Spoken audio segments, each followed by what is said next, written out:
ಕರ್ನಾಟಕದ ವಕ್ಫ್ ಬೋರ್ಡಿನ ಚುನಾವಣೆಯಲ್ಲಿ ಗುಲ್ಬರ್ಗಾದ ಸುಪ್ರಸಿದ್ಧ ಬಂದೇ ನವಾಜ್ ದರ್ಗಾದ ಒಡೆಯರಾಗಿರುವಂಥ ಅಲಿ ಬಾಬಾ ಅವರು ಆರಿಸಿ ಬಂದಿರುವುದು ನಮಗೆ ಬಹಳ ಸಂತೋಷವನ್ನುಂಟು ಮಾಡಿದೆ. ಗುರು ಪರಂಪರೆಯ ದರ್ಗಾವನ್ನು ನಡೆಸ್ತಾ ಇರುವಂಥ ಅಲಿ ಬಾಬಾ ಅವರು ಒಳ್ಳೆಯ ಸಜ್ಜನರು, ಶರಣರು. ಅವರ ತಂದೆಯವರ ಪರಿಚಯವೂ ನಮಗಿತ್ತು. ದರ್ಗಾಕ್ಕೆ ಹೋದಾಗ ನಮಗೆ ಗೌರವವನ್ನು ಮಾಡಿದ್ರು.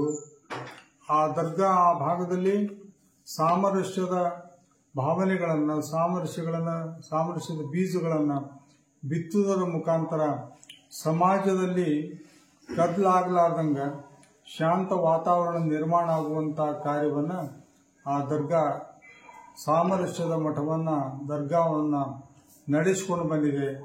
ಆ ದರ್ಗಾ ಅಲಿ ಬಾಬಾ ಅವರ ಮಾರ್ಗದರ್ಶನದಲ್ಲಿ ಸಮಾಜದಲ್ಲಿ ಒಳ್ಳೆಯ ಕೆಲಸಗಳಾಗಲಿ ಅಂತೇಳಿ ಹಾರೈಸಿ ನಮ್ಮ ಒಂದೆರಡು ಮಾತುಗಳನ್ನು ಮುಗಿಸ್ತಾ ಇದ್ದಾರೆ.